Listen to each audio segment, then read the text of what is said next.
de sigilen bɛ jamana kɔ kan I b'a fɛ ka I sen no tunga lafiya ka projet kura o la o projet dɔ de u bɛna cité ni ka o de jɔ tungarangew ye banakɔrɔnikaw olu fɛ no cité min ni a bɛna jɔ hectare 1 o de sanfɛ hectare min yɛrɛ ni ale lamunumunen do so 20 o de bɛna jɔ cité in kɔnɔna la a so 20 bɛɛ n'i ka yɔrɔ de do a kɔnɔna la denmisɛnw ka kulonkɛ yɔrɔ b'a kɔnɔna la fiɲɛ sama yɔrɔ b'a kɔnɔ ka taa se farikolo ɲɛnajɛw olu ma o bɛɛ bɛ cité in o kɔnɔna la cité in yɛrɛ parcelle 1 o ye titre foncier de min n'ale musaka ye sefa wari 4,000,000 ani 100,000 ye I bɛ se ka a sara yɔrɔnin kelen walima I bɛ se ka sara san 1 kɔnɔna la walima ka taa se kalo 18 o ma n'i tilali I ka terrain o sarali la sa I bɛ se ka I ka so jɔ ka kɛ villa hakɛlama ye walima I bɛ se ka jɔ ka kɛ étage ye tunga lafiya ma olu ka bolo kan n'i ka wari yɛrɛ bɛ I bolo I bɛ se ka I ka so jɔ I kelen ye walima ni wari t'i bolo fana o yɔrɔnin na I bɛ se ka I sen no tunga lafiya ma olu ka tɔn o la n'an b'a fɔ ma nanzarakan na n'an b'a fɔ ma ko tɔntin tunga lafiya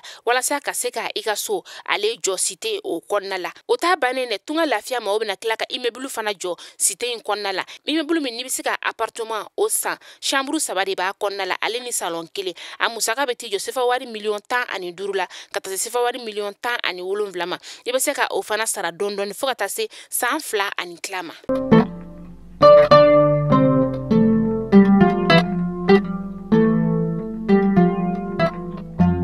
Bietene November kalo tile 28 san 2022 aw minnu b'an filɛ sanga n'a ka wagati an ka bɔlɔlɔ kana la Mali kɔnɔ yan ka taa se Mali kɔ kana ma an bɛ aw bɛɛ lajɛlen fo aw ka wagati o cogoya la kunnafoni min ni an b'a lasaw ma tɛnɛ fo ka taga se juma ma ni y'o waatu seli a y'o bisimila.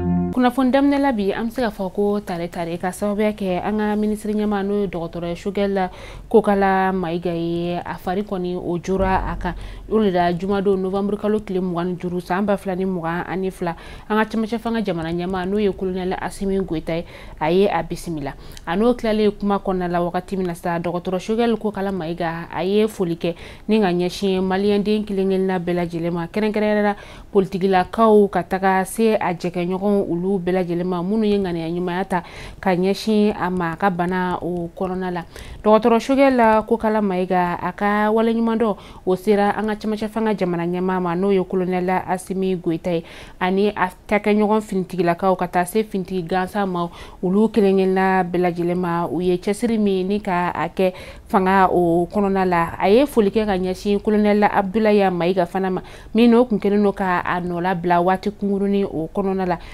o kɔfɛ sa dɔgɔtɔrɔ Choguel Kokala Mayiga a ye foli kɛ ni ka ɲɛsin maliyɛnden kelen-kelenna bɛɛ lajɛlen ma a somɔgɔw ka taa se a teriw u n'a a baarakɛɲɔgɔn olu bɛɛ lajɛlen ma politikilakaw o ni fɛn min ye finitigilakaw ye ka taa se finitigi gansan ma o ma a ye bɛɛ lajɛlen ni ka u fo ka waleɲuman dɔn kɛ ka ɲɛsin u ma kɛrɛnkɛrɛnnenya foli belebeleba taara ka di gouvernement ma olu minnu y'u cɛsiri baara o kɔnɔna la ministre ɲɛmaa ka nɔlabila ni o ye colonel Abdoulaye Mayiga ye ko ale kɔni ye a jeniyɔrɔ ni ka o fin kosɛbɛ baara min ni a dira aw ma a kɔnɔna la a ye foli belebeleba ta ni ka ɲɛsin colonel Maliki Jaw ma Sadio Kamara ka taa se Modibo Kone ale ni Ismaël Wagema.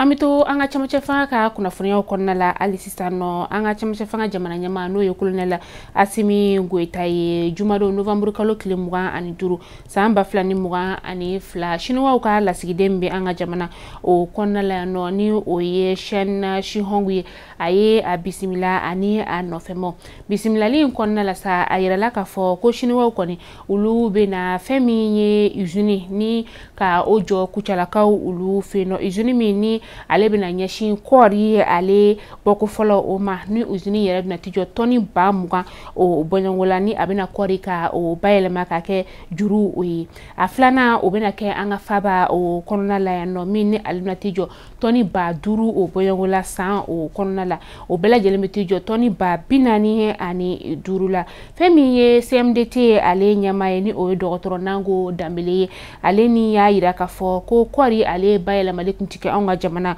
o konna la o de ato kemesara Mali kumbe fla ninka o de soro nga sisa no ni usine ni ulu koni jora kemesara amina tan ninka o soro ale aka mau kata se femi mamun kanga usine ninka alejo ukoni willa arabado ninga ta unyeda usine alejo ro oka ni o yesuma fili kuchala ka ulu feno ya yira ka foko kuchala ta kon menajo hectare biduru o sanfe anga fabata o menajo hectare bi olonvla o sanfe ni usine mina ke sabuye ninga sega bara koni ka odi ma bara mi ni abitu jo fo ma ba duru o bonyangula Serewo ka kiri tigilama o ya yira ka fo nyangeli mi kontun tanindo ninka anga jamana kata se Guinea ale ni Burkina Faso ma uye o nyangelu koni ninka ulu wili ni kuna fona kon dira u ka griffier ale fe Mala ko dombal do ulu kun kelendo nika anga soro bosomba do anga jamana konna la keren sa anga sigidambe ni albe wele ko misabugu ni hôpital du Mali yera manja ukun kelendo ka aka demba ya nika o jaso novembre kalo tleta ani shegin temeni agara jayoro minasa o de misabugu ka fe o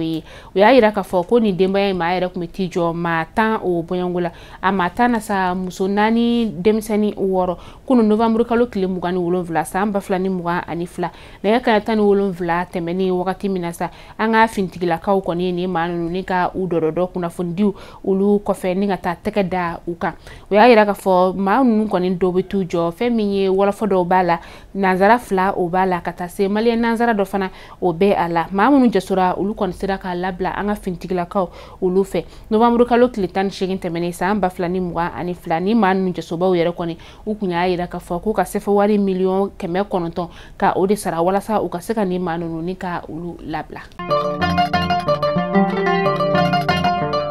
abe san chaman bo kaikaw ulu ka sira koni o chienelo uye bolongoni shin sira woro odila ni o dobe talike kai ni sandare jemani kai yelimani ni sajula kenyeba katase kai bafulabe ma kai dibuli kenyeba kita aleni momboro katase ulia tugoto ni kitama ulu sira odi koni sebe koro chenino ukafola ko nyina san yere kona la keren na sa samia yere wakati uye gele ya ba nika o soro sira ko folinu ulu la keren na kai ni sandare ni jema aleni nyonche jue kalo o temenina ni sira no yere koni be musa ka chama nika ododo jamana ale kono nga abika ka sabuye nika cheni yere do maunu bulamino ulu kuna uya yere ka fo ko yelemani sira yere koni ale koni sira yere sebe koro cheni no wa uri yake fana yelemani pase yere ale kumetijo sefa wari drome keme worola nga sisa abika tijo fo sefa wari wa fla odila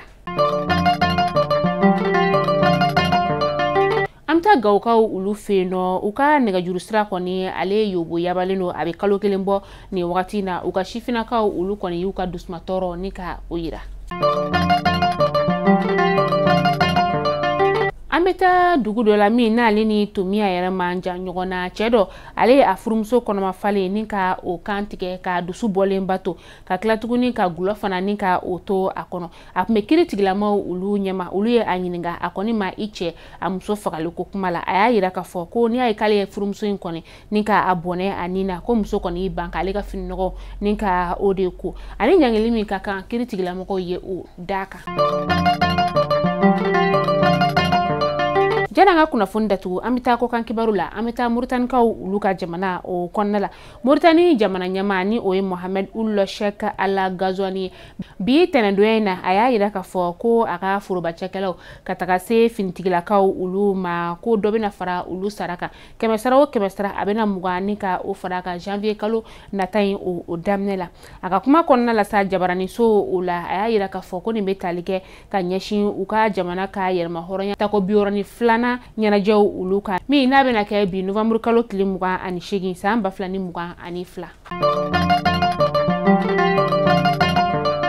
Mali kuna funi jabarana jabao tunga lafia de aunga kuna funi ale jukura madonu bai tunga lafia mi ni anana tunga nange ulu lafia likama ni wakati na uka siteta kuflana barao ulube sena ateran ulube ka fere ne mambefe isenga ye tunga lafia mauka site kurai ale teren kulasa site ale teren oka no titri fonso dido wa teren kelengela bela jele se fori millionani ani wa kemede banagoran kaw ulu fe no teren numbe ye nodi ni mambefe isenga ye ala se tunga lafia ma ulu wele wala sa ikaseka tɔgɔ sɛbɛ terrain kelen sefa wari $4,000 ani $100,000 n'a b'i bolo yɔrɔnin kelen i bɛ se k'a sara n'o fana t'i bolo i b'a dɔgɔdɔgɔnin sara fo san kelen o kɔnɔna la kalo kalo i bɛ sefa wari $75 ani dɔrɔmɛ 40 ni ka o de bɔ o bɛ bɛn san kelen o bɔɲɔgɔn ma n'i y'o sara ka ban wagati min na i ka terrain ale bɛ k'i ta ye n'o tɛmɛna kuma min na sa da bɛ sɔrɔ ka don terrain olu jɔliko la tunga lafiya ale nana tungarankew olu lafiyali kama aw k'an bɛn sini inshallah kunnafoni kuraw olu